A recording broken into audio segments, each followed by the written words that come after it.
আসসালামু আলাইকুম প্রিয় দর্শক, অনেক দূর থেকে আসা চড়ার মধ্যে একটি ভিডিও করলাম।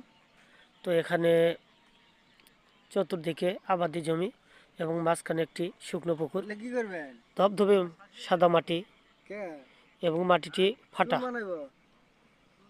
খুব সুন্দর জায়গা।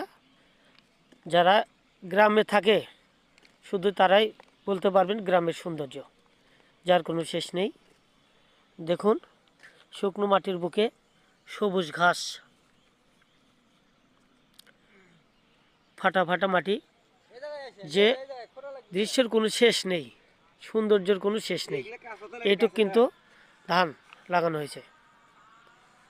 এখানে আমরা অনেক কয়েকজন এসেছিলাম। তো আশা করি ভিডিওটা সবারই ভালো লাগবে। অবশ্যই সবাই শেয়ার করে দিন, এটাই আমি সফল।